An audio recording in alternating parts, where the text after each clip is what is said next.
Aujourd'hui, les Congolais sont devenus des animaux qui n'agissent que par instinct, dépourvus de réflexion. Je suis désolé de vous décevoir, mais ça c'est une réalité. Comme vous le savez, je me dois de toujours dire la vérité. Tous ces animaux que je vois dans ces vidéos qui agressent des gens, qui tuent des gens, parce qu'il ne faut pas blaguer quand même avec la vie humaine. Nous sommes quand même des Africains. Vous êtes très souvent là en train de nous sconder les discours.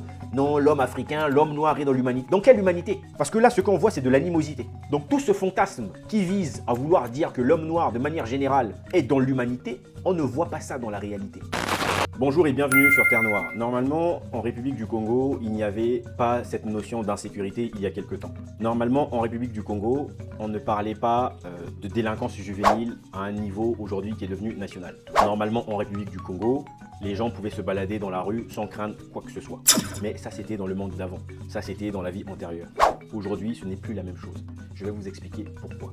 Mais avant de rentrer dans le vif du sujet, si vous venez de découvrir Terre Noire, sachez qu'ici on parle d'Afrique, de Noir et de tous les sujets qui tournent autour de l'africanité. Si ce genre de sujet vous intéresse, n'hésitez pas à vous abonner. Jingle.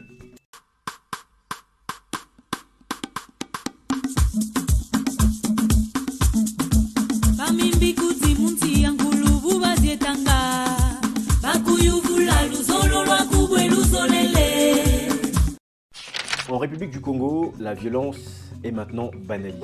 La violence est tellement banalisée qu'aujourd'hui, on en voit les répercussions psychologiques. Vous avez potentiellement remarqué, pour des personnes qui sont congolaises, si vous faites partie d'un certain nombre de groupes WhatsApp, vous allez souvent avoir l'habitude de recevoir des vidéos où vous voyez, il y a maintenant une justice populaire, on brûle des gens, on tue des gens. Quand on attrape un cambrioleur, un voleur quelque part, on le tue. Il y a maintenant cette manifestation populaire qui est d'abord liée à un délaissement des forces de l'ordre. Ça, c'est une réalité, puisqu'il y a une responsabilité principale de l'État. Mais il y a aussi une responsabilité de la justice. Parce que je suis outré lorsque je vois le niveau de violence que les Congolais sont en train de manifester aujourd'hui. Les Congolais avant critiquaient les autres peuples. Vous savez, par exemple, on sait qu'au Cameroun, très souvent, quand on attrapait les voleurs, parfois on les tuait. Donc on se disait, mais les Camerounais sont quand même très méchants, très mauvais. Aujourd'hui, c'est la même chose que l'on voit en République du Congo. Les Congolais trouvent maintenant que la vie humaine n'a pas d'importance. Les Congolais trouvent maintenant que visiblement, tuer est devenu une solution. Mais cela traduit deux choses. D'abord, le délaissement de l'État face à la montée de la violence et de la délinquance. Les gens se sont habitués à la violence qu'aujourd'hui, ils sont en train de faire une sorte de répercussion des violences qu'ils ont vues finalement sur d'autres personnes lorsqu'ils les attrapent. Vous avez des cas par exemple d'enfants qu'on appelle bébés noirs lorsqu'ils se font attraper aujourd'hui. Vous avez une justice populaire, vous avez des gens qui viennent, qui tabassent et qui tuent réellement. Vous allez recevoir des tonnes et des tonnes de vidéos comme ça.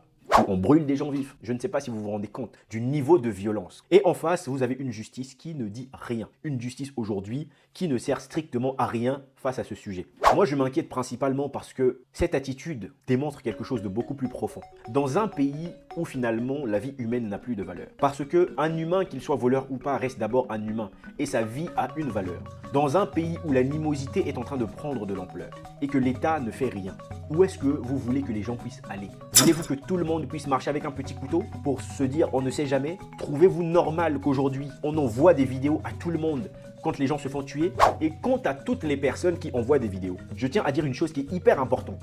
Parce qu'il y a des gens qui ont maintenant un degré d'imbécilité, qui éprouvent un plaisir à envoyer des vidéos violentes aux gens dans des groupes WhatsApp, croyant qu'ils sont en train de faire de l'information, mais alors qu'ils ne se rendent pas compte qu'ils sont en train de faire de la transformation.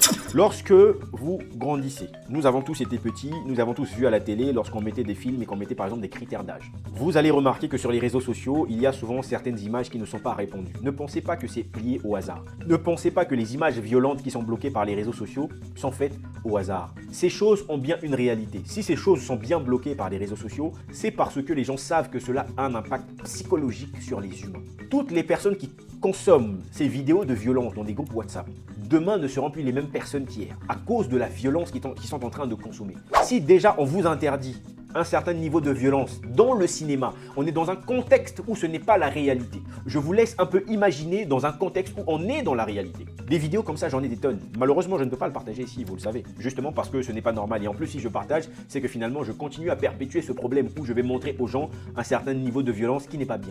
Le Congolais est devenu un animal. Je suis désolé. Le Congolais est devenu un animal. Lorsque je vois un comportement qui n'est pas unique, lorsque je vois un comportement qui n'est pas lié à une personne parmi 1000 ville, nous pouvons parler de groupe. Il y a donc aujourd'hui des Congolais qui sont devenus des animaux. Il y a aujourd'hui des Congolais dépourvus d'âme, dépourvus de réflexion et de raisonnement, qui agissent que par instinct.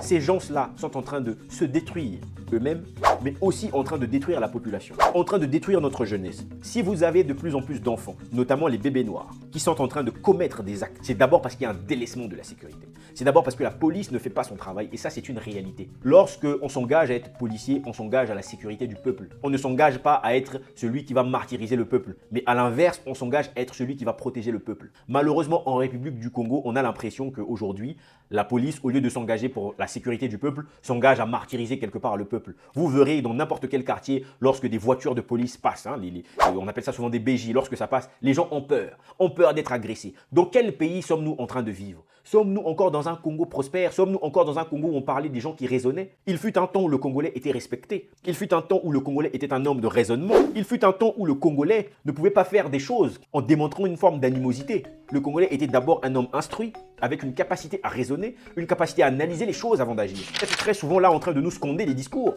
Non, l'homme africain, l'homme noir est dans l'humanité. Dans quelle humanité? Parce que là, ce qu'on voit, c'est de l'animosité. Donc tout ce fantasme qui vise à vouloir dire que l'homme noir, de manière générale, est dans l'humanité, on ne voit pas ça dans la réalité. Lorsque l'on voyait les autres pays, par exemple, on savait qu'il y avait certains pays où les gens ont la machette facile, comme on dit. Les gens qui aiment des bagarres avec des machettes. Lorsqu'on voyait les comportements des Sud-Africains, lorsqu'il y a un problème, les Sud-Africains, ils sortent des machettes. Au Rwanda, lorsqu'il y a un problème, ils sortent des machettes. En Centrafrique, lorsqu'il y a des problèmes, ils sortent des machettes. En République du Congo, on n'avait pas ce niveau. Prenons un exemple simple. Ça s'était passé à Muyonzi. Lorsque des jeunes ont attrapé un soi-disant homme qui avait tué une personne. Donc c'était un homme qui s'était fait attraper, donc lui avait tué une personne. Il y a eu une justice populaire. Si vous voyez les vidéos, mais c'est d'une violence incroyable. Ils sont en train de découper la personne qu'ils ont brûlée. Je ne sais pas si c'était pour manger, ils se sont partagés les morceaux. C'est très grave. C'est-à-dire qu'on n'est pas seulement du domaine de la psychologie, mais on est maintenant aussi dans un domaine de la psychiatrie. Lorsque des gens se partagent un humain, on est dans le domaine de la psychiatrie. Les Congolais ont besoin de se soigner.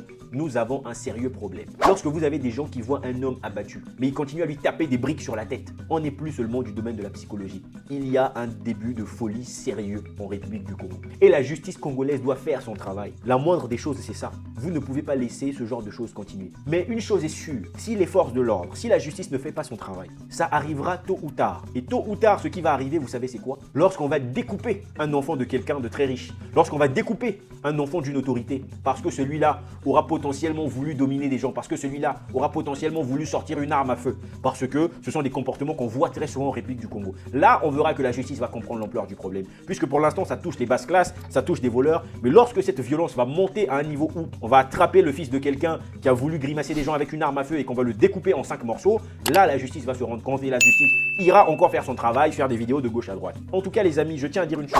Toutes les personnes qui continuent à envoyer ces vidéos, arrêtez d'envoyer vos stupidités. Arrêtez de montrer à quel point vous êtes imbécile à propager la violence. Lorsque vous pensez que vous êtes en train d'informer des gens, vous êtes plutôt en train de transformer la réflexion des gens, la mentalité des gens. Et ce que vous êtes en train de faire est très dangereux. Je le répète ici, arrêtez d'envoyer aux gens des images aussi violentes. C'est à un niveau de violence que les gens ne peuvent pas supporter. S'il vous plaît, je vous le demande, arrêtez d'agir en tant que des personnes stupides, en croyant que vous êtes en train de bien faire. En tout cas, les amis, je ne sais pas ce que vous en pensez. Je ne sais pas si vous avez déjà reçu des vidéos de ce genre. En tout cas, une chose est sûre, arrêtez de le faire. Lorsque vous voyez des gens qui le font, faites-les comprendre que ce n'est pas normal. Dites-moi en commentaire ce que vous pensez de cette situation parce que moi, c'est quelque chose qui m'inquiète énormément. On se dit à très bientôt dans une prochaine vidéo. Ime.